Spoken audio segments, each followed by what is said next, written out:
If you see a child pulling a train with one arm, you will immediately say, "The one pulling this train cannot be the child, because the child does not have the necessary strength to do it."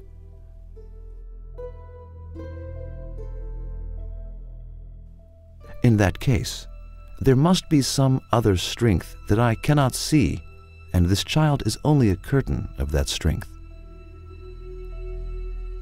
The thing that causes you to think like that is the imbalance between the cause and effect. The child, in this example, is the cause of his or her pulling the train is the effect. The cause is very weak and ineffectual, and since the effect requires a very great strength for it to occur, it dismisses this cause from the role of the doer and proves the presence of another agent. Even if you do not see the possessor of this strength, you will not doubt its presence, because its performance is right before your eyes. Are there not more fascinating works that take place in this universe?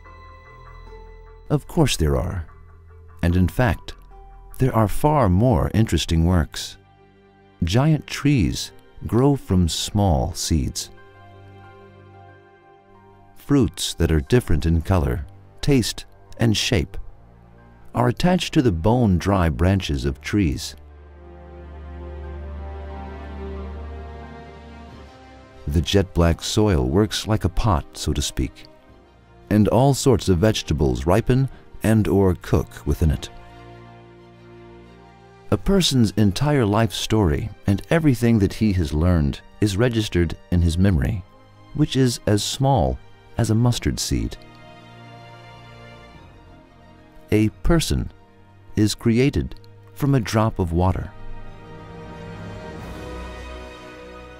Yes, splendid works that we cannot count occur before our eyes all the time,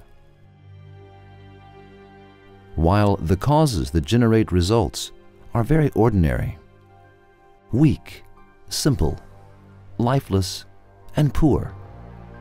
The results that occur from these causes are very ingenious, sapient, and valuable.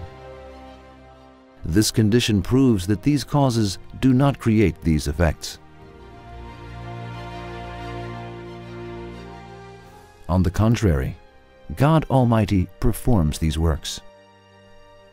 The causes are only a curtain to His power. To understand this matter better, let us reflect on an example.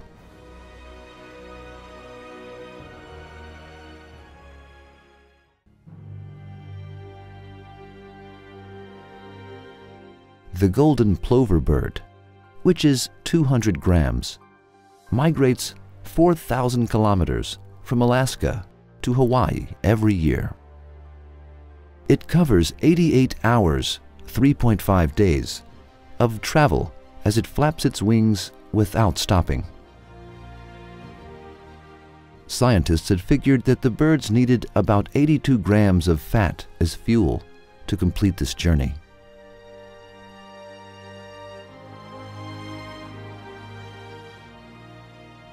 However, the golden plover has only 70 grams of fat as fuel. Despite this, no golden plover falls into the ocean when its fuel is exhausted. What could its secret be? Golden plover birds arrange themselves by flying in a V shape as a flock. This way of flying lessens the resistance of air and saves the birds 23% of energy. In this situation, 6 to 7 grams of additional fat will remain once the birds land on the ground. The remaining fat is reserved as backup fuel in case winds blow from the opposite direction. Now, let us make a comparison. While a golden plover bird burns 70 grams of fat when flying 4,000 kilometers. A Boeing 737-800 needs more than 16 tons of fuel to be able to fly the same distance. Since this plane has the capacity to burn 14.2 tons of fuel, it cannot accomplish this type of flight without refueling.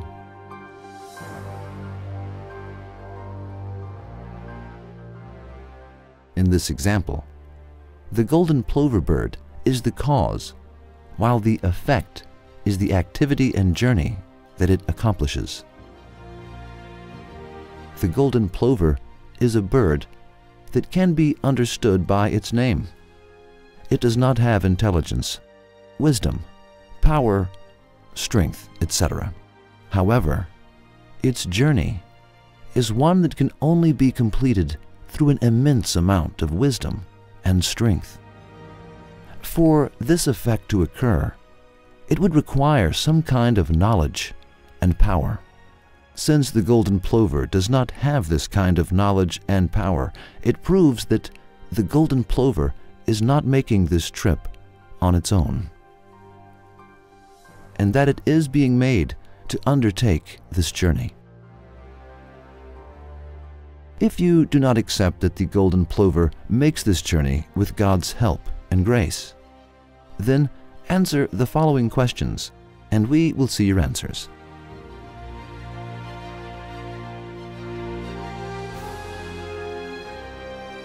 One, how does the golden plover understand that migration season has arrived?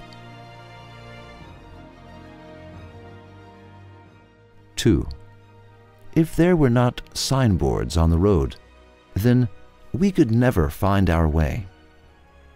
In fact, we would get lost despite having followed the signboards and having used maps. Yet, the aforementioned bird is never lost. Which signboards does it follow to find its way? 3, the bird flapping its wings non-stop for 88 hours is a task that requires immense strength. Marathon runners, who are the most enduring of the people, can only run 40 to 50 kilometers at most.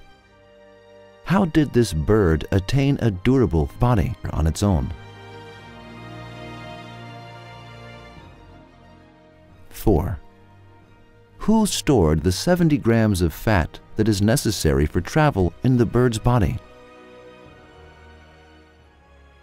5, who taught them to fly in a V shape so they could break down the wind's impact? 6, an airplane designed by humans cannot even be compared to the golden plover bird. The plane has an engineer. Then, is the golden plover an act of coincidence?